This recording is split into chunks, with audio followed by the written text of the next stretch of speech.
कहानी सुनो एक बाज की। पूरी दुनिया में पक्षियों की 10,000 से भी ज़्यादा प्रजातियां पाई जाती हैं। सभी के वही 2 पंजे, 2 पंख और एक गर्दन होती है। लेकिन इन्हीं में से एक ऐसा पक्षी है जिसकी एक अलग ही पहचान है, जो आसमान का सीना चीर के हज़ारों मीटर ऊपर 120 किलोमीटर प्रति घंटे की रफ्तार से उड़ता है, जो खुद के कई गुना अधिक वजन के शिकार को भी अपने पंजे पे दबोचकर उड़ जाता है। और इसीलिए उसे पक्षियों का राजा कहा जाता है, जिसे हम बाज के नाम से जानते हैं। और एक बाज इतना ऊंचा मुकाम हासिल करता है अपनी ट्रेनिंग की वजह से। अगर आप भी इस दुनिया में एक मुकाम हासिल करना चाहते हैं तो एक बाज को बाज बनने का पूरा सफ़र आपको जानना पड़ेगा, क्योंकि 25 से 30 की उम्र तक आने के बाद भी लोगों को रिस्क लेने से डर लगता है।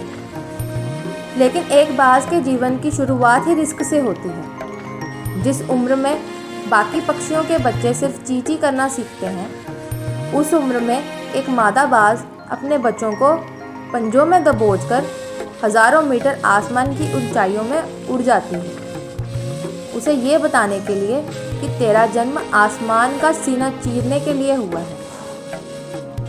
तेरा जन्म पक्षियों का बादशाह बनने के लिए हुआ है। ज़मीन में हज़ारों मीटर ऊपर ले जाकर मादा बाज अपने पंजों से उसे छोड़ देती है, और यहीं से शुरू होती है उसकी हाई रिस्क ट्रेनिंग। वो चूज़ा ज़मीन की तरफ तेज़ी से गिरने लगता है। थोड़ा नीचे आता है तो उसके पंख खुलने लगते हैं। नीचे आते आते वो अपने पंख फड़फड़ाने लगता है, लेकिन वो अभी तक उड़ना नहीं सीखा है। वो ज़मीन से कुछ ही ऊपर होता है। ऐसा लगता है कि कुछ ही सेकंड में उसका जीवन समाप्त हो जाएगा। लेकिन अचानक एक पंजा उसे अपने गिरफ्त में लेता है और वापस आसमान में उड़ जाता है। वो पंजा होता है उसकी माँ का, जो उसके पीछे उड़ रही होती है। उसकी ये ट्रेनिंग तब तक चलती रहती है जब तक कि वो उड़ना सीख नहीं जाता। इतनी हाई रिस्क ट्रेनिंग होने के बाद इस दुनिया को एक बाज मिलता है। बारिश के वक्त जब सारे पक्षी आश्रय की तलाश करते हैं, तब यही बाज उसी बारिश में आसमान को चीरते हुए ऊपर निकल जाता है और बादल से कहता है, तू बरसा ले कितना बरसना है। फिर नीचे आकर चैलेंज करता है। एक बाज की उम्र लगभग 70 साल होती है।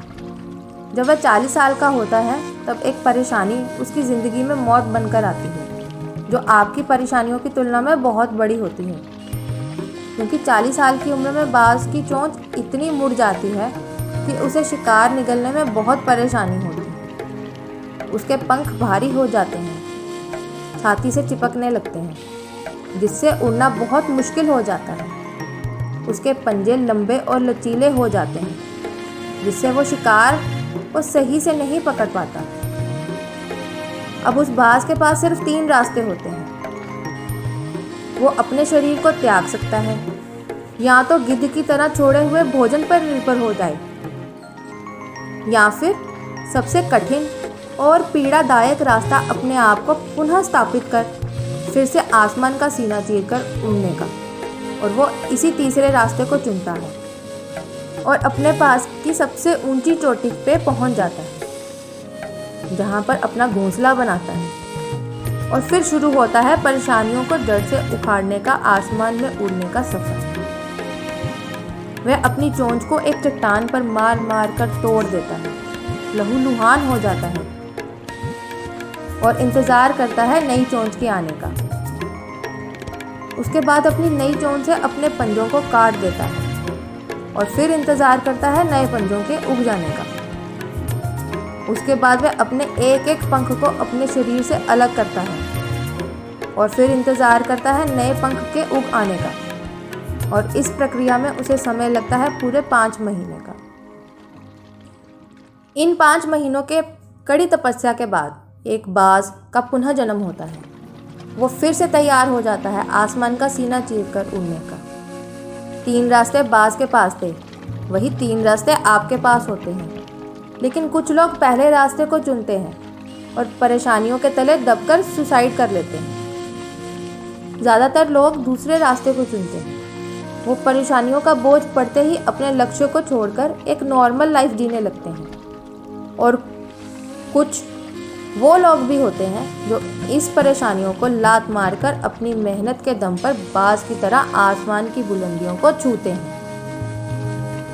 दोस्तों, बाज की ये ट्रेनिंग हमें बहुत बड़ी सीख देती है कि अगर रिस्क लेना पड़े तो लो। अपने फील्ड में अपने आप को इतना ट्रेन कर लो कि उस फील्ड में आपसे ऊपर उड़ने के बारे में कोई सोचे भी नहीं, पसीने छूट जाएं उनके। आप अपने फील्ड में बादशाह कहलाओगे।